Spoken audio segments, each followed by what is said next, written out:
Hi, everyone. Can you hear me? All right. Hi. Thank you for coming, especially after lunch and the other keynote in the main area. The slides are, I don't know if you can see well, so feel free to come closer. There's a little room. We'll talk about cross-platform in voice. As the subtitle implies, history repeats itself. The question or the idea in this talk will be to kind of reflect on that topic from a historical perspective and just also introducing some of the elements related to voice. Before we get started, I want to introduce first myself. So I'm Guy. I'm a software engineer. I want also to introduce two of my teammates and colleagues. They should be right behind you or left, Tim and Paulina. We are all from Connected Lab, a software product development firm based out of Toronto. Paulina and Tim won't participate in this talk, but I like to really mention them because they'll be running a workshop which will be directly related to what we'll talk about today on Thursday. Before we get into the actual topic, I want us to align on what I mean by cross-platform. Few definition, one from Wikipedia, which says a cross-platform software is a computer software that is implemented on multiple computing platforms, very technical.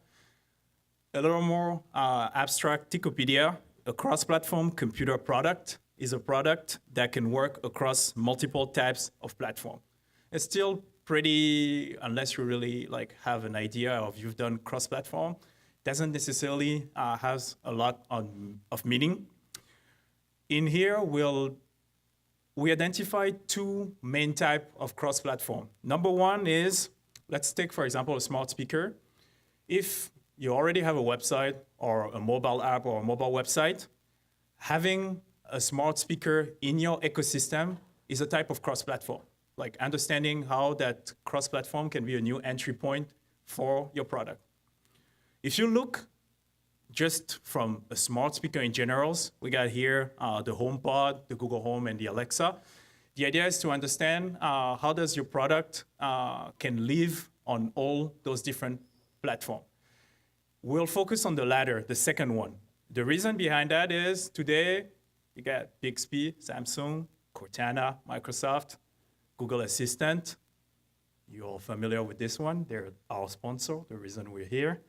And Siri. So in a nutshell, what happened is as all those assistants were coming up, I had a lot of friend developers which start sending me links. Hey, there's this new tool that helps you get on all those platforms. There's this new tool that helps you do all of this for all these platforms. And I had that feeling of a deja vu. I was like, oh, I've experienced that. The reason is when I started computer science, mobile was the thing. And when I was wondering if I should do Java or Objective-C, I already got a lot of those different things that were coming up at me like, hey, no, use C++ and build for all those platforms. So I was like, oh, maybe we should spend some time kind of looking a little back and understanding, does it really make sense to go cross-platform or to stay native?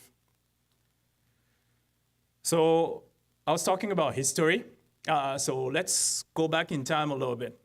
Starting off old, really old. I wasn't actually even looking at computer back then, but there was the processor battle.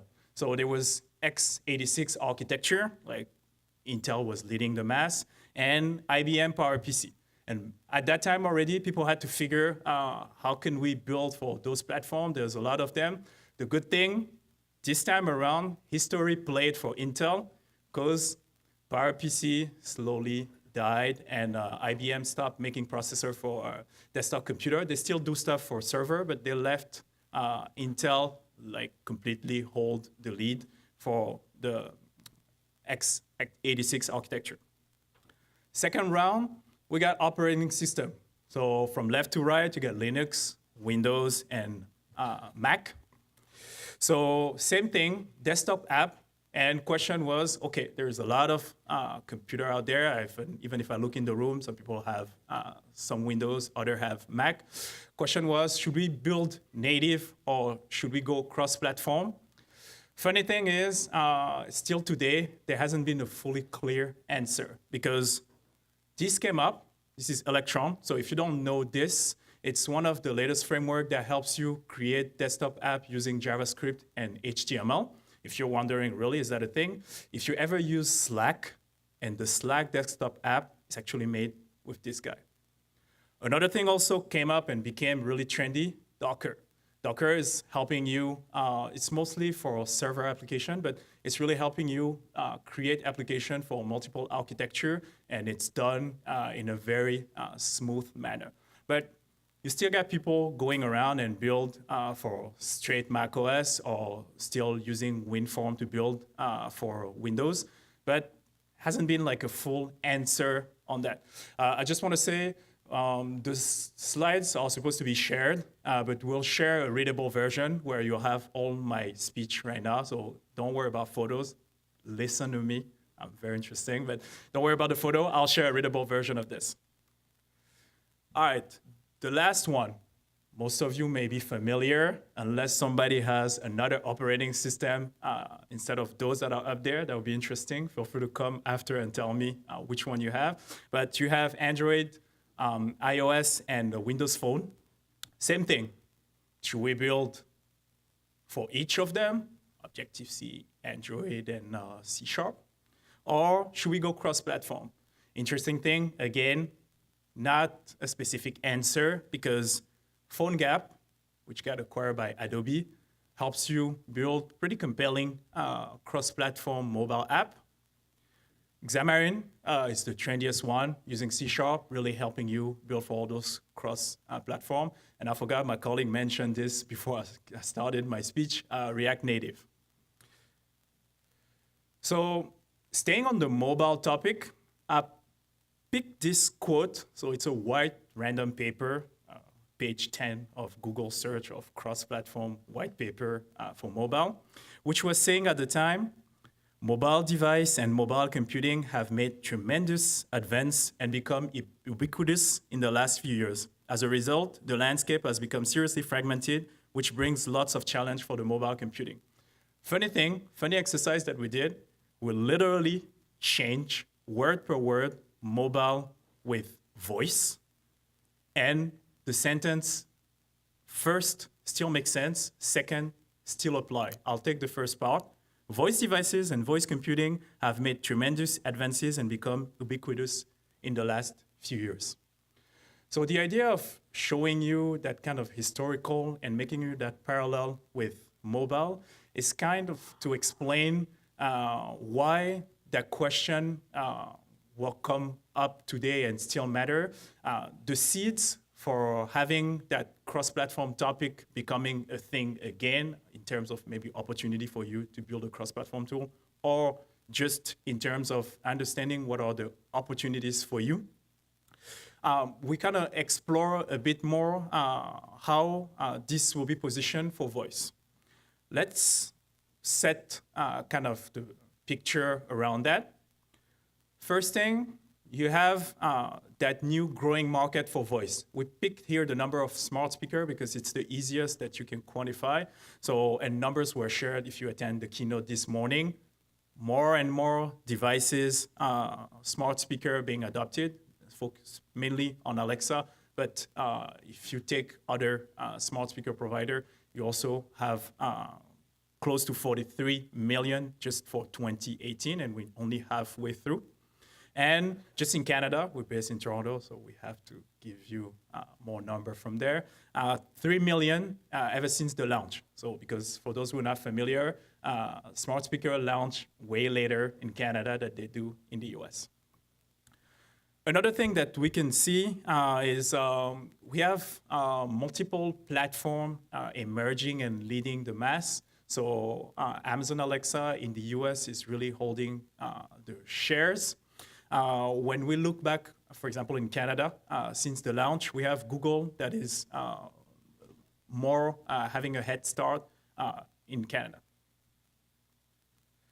So we have all the seeds, growing market, multiple platform to worry about, and it's kind of looking again like things that we've already seen.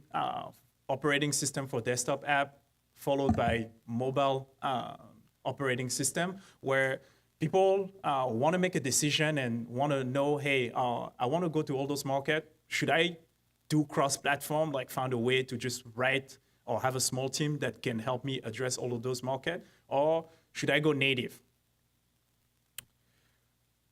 There's also another thing that we saw. I don't know if you went through the booth at the entrance. There's a couple of players that are already out there. I don't know if you've seen them, but go check them. They have a booth. I don't work for them, so it's literally just for information. Just go and check Poststring. It's a tool that has decided to position themselves on the cross-platform. They have a very specific focus. It's on voice user interaction, so they help you craft a very detailed, and they have a product that's called Converse, and it helps you really craft a conversation for your voice capability. There's another one. I don't know if they're around. Yovo. Oh, they are here. I don't work for them too. So they also offer a tool that's really helping you leverage and really simplify your code-based management, especially if you're building. So they support Assistant and Alexa and Go. I think they have a talk to. They'll give you a better explanation on exactly what they do better than I will in those 30 seconds. But they have also a tool that helps you manage your code base for both applications.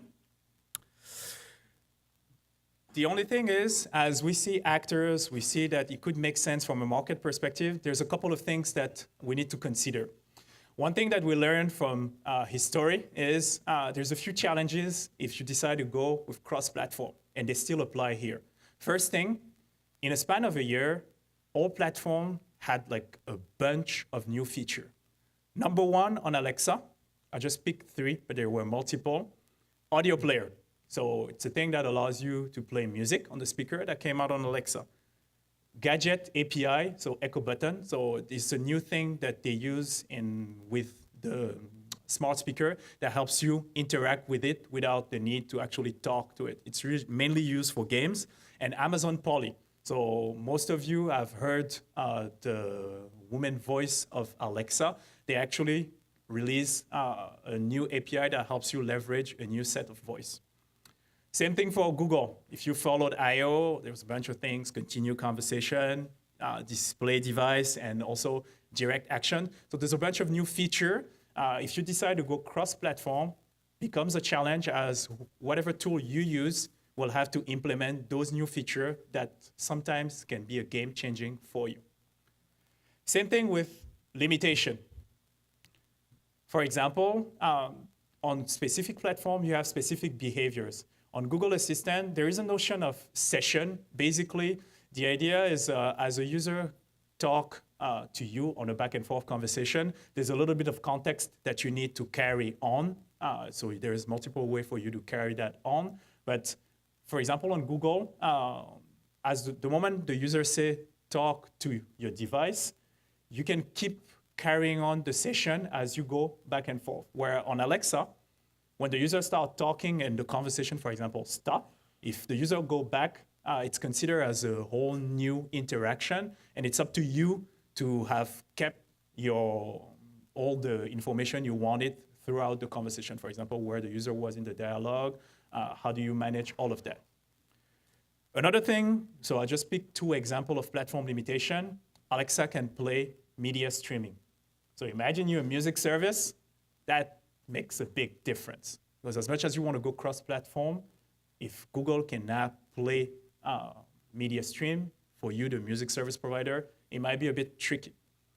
And essentially also, why go in a cross-platform tool when you actually, at the end, maybe only want to focus on Alexa and not necessarily on Google Home.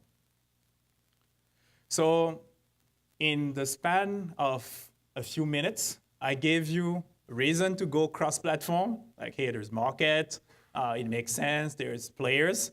And the minute after, yeah, but there's a bunch of challenge, actually don't do it. So if you're a product or a service provider, you might be like, okay, thank you for all this talk, then what should I do? And the answer, just like what I mentioned during the historical introduction, is it actually depends. It depends mainly on the use case. Let's take, for example, an ephemeral capability. For example, you have the Voice Summit app. I don't know who tried the Voice Summit app. Actually didn't, but it make a good use case. The reason behind that is, as it's limited in time, you do not have to worry too much about the feature set moving around. So leveraging a cross-platform tool to iterate fast, reduce cost, and just having a single team building for multiple platforms might actually make an excellent and good use case. Another thing, business. So Zoom, it's a conference application. It's one of the things I'd really encourage you to go. There's a talk about Alexa for Business. So it's a growing new category, but not enough people are actually trying and making skills for them. A lot of people are just looking, hey, there's that many households that have a smart Alexa or a smart Google Home, and everyone wants to target their market. But businesses are actually, as they have always been, a very good use case since they control timeline. I don't know if you work into a very corporate company. To change Windows, it takes quite a bit and a bunch of consulting firms to help you make that transition. So they don't change tool that easy. And even if the tool has an update, there really is a control release plan that you want to leverage. So businesses might make a use case. You'll be fast, quick to release, and you can leverage the feature set because you don't have to go and have the new feature on the device. Another thing, it's a side category.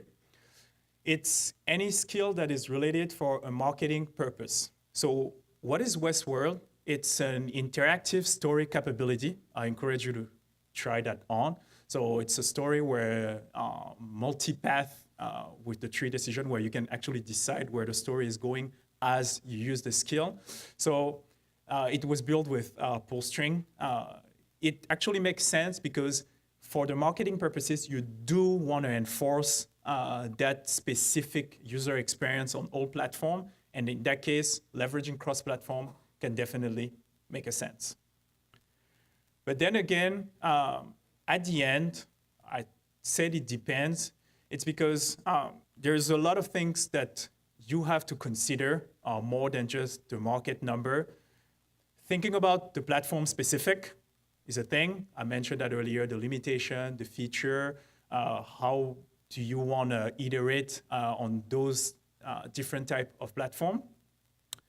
The cost, what we've learned from the past, when you go cross-platform and you want to switch native, and you guys can ask Facebook when they move from HTML5 to actually having the native implementation, it has a cost. And it's pretty hard sometimes to really make that transition.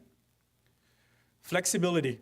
I don't say the cross-platform tool don't have them, but there's obviously less flexibility if you do not have the full control by leveraging the native. Another thing also that I wanted to mention, it is true that I make the parallel with what happened before about mobile, but it's kind of different.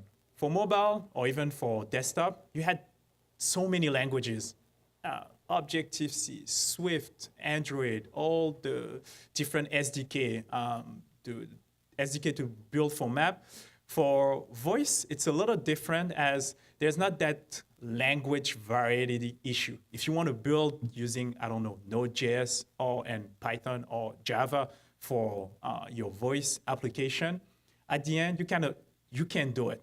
So that's one thing. Second thing is they have a very strong community. So Amazon and Google in particular, I really mentioned that example because it's the one where we have most data, and that's also the topic. I will always remember it's our sponsor for this conference for Alexa. But they have a very strong community that really is there helping you, providing you service development kit, a lot of blog posts, a lot of things really helping you get on board. So going native is not that bad. But then again, I want to say in conclusion, it really depends on several things that you have to consider. The goal of this talk is not to say, hey, here's the checklist to go cross-platform, or here's the checklist to go native. I like to say you have to consider a little bit more. Oh, sorry. I put my timer for 20 minutes and I'm up. You have to consider a bit more than just the technology and the market data. Your use case will come into account. No promotion, but I do want to come back to the workshop that that will take place on Thursday morning with Tim and Paulina, where they actually explain how you create the value proposition and how you pick the right use case for your product. And second thing is, as you execute, you really have to look into all those things and make a decision as you go into building and understanding where do you want to go with the platform and how do you want to, which experience you want to convey to your user before you make that decision. So don't just pick, hey, there's this thing and it will allow me to go to all the platform. It doesn't necessarily make sense. Thank you very much. If you like to be in touch, I like to say that to keep that slide up longer, but take a quick picture or just find our name and get in touch with us if you have more questions that you would like to take offline. But other than that, thank you again, and floor is open for question. Please go. Oh, thank you. My question is, so it seems like you're talking from the developer point of view. From a customer's point of view, how do I avoid going through the experience of having to have Google and, I want my device, I only want to buy one device. I don't want to go through the Xbox, PlayStation, whatever experience of having multiple, essentially,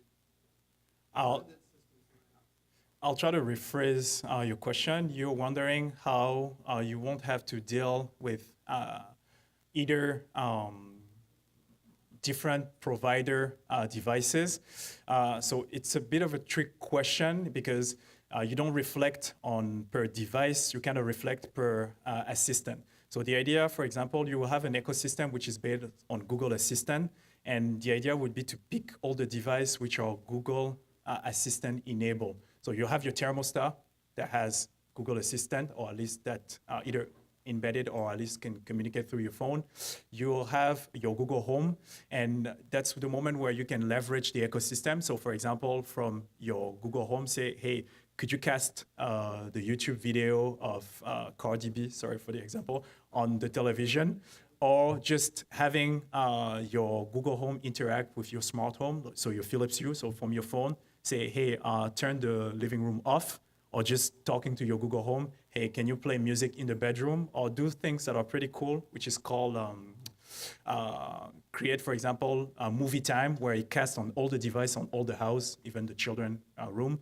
Hey, it's movie time, everybody gets that, and they can come together. So the idea is like pick one assistant. If you pick Alexa, you can have an Alexa-enabled device. So there's thermostat, there's Ecobee, Canada, which has the assistant embedded in it. So you can just say, hey, Alexa, raise the room temperature, have your Echo. So it's not, you won't have a Google Home and an Alexa unless you really want it, or there's a conflict in the house where people want some. It's more like, I'll have an Alexa enabled, and you'll build that relationship with that assistant, and all the device enabled will allow you to continue that relationship with it. I don't know if it answers your question.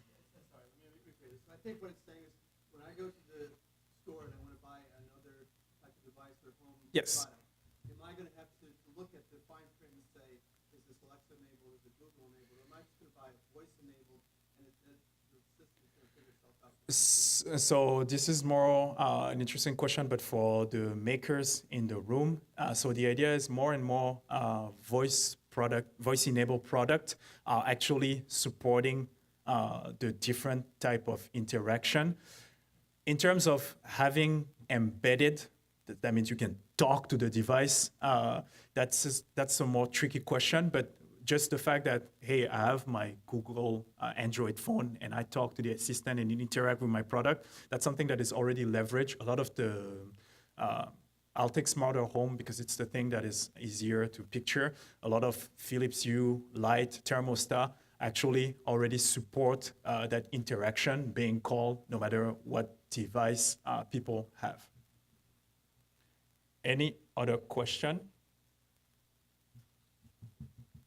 3, 2, 1. Oh, there's one. Go. Talk a little bit about the visual enabled versions of those two devices. Is Alexa a better tool to use if you want to develop a device that will run on a device with a screen, or is the phone or the device that is there? What are the factors there? So the question here is display device.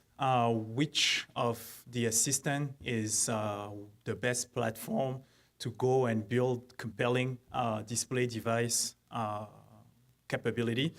I would say, again, it depends. From a building perspective, I'll say it depends on your type of user, but just from an overall understanding, it's also a matter of what's available. So Alexa is available on Fire TV, where Google Assistant is embedded in a lot of TV provider and actually on smartphone directly. So a lot of Android. And there's, depending on that population, some users are more familiar with device with screen than others.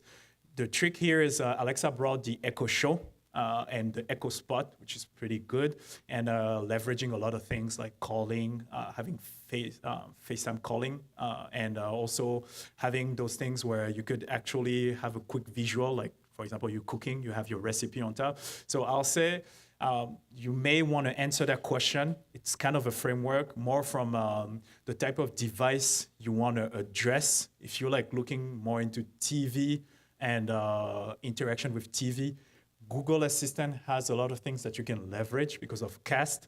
If you're looking more in terms of what's available and fully self-contained, Alexa will make more sense in terms of the Echo Show is there, the Echo Spot is there. So those screens are sometimes already there in the household. So you can already kind of piggyback and leverage those. But that being said, I don't know the roadmap. Might be a good question for us. We have a lot of Amazon folks around. Is to ask what's the strategy around Fire TV, and is there more opportunity for people to use the Alexa to communicate with Fire TV, or will Fire TV really have Alexa embedded in it, and maybe you have a remote with the microphone on it so you can talk to it, or just talk through Alexa to your TV. I don't know if it answered your question. Any other question? 3, 2, 1. Thank you very much.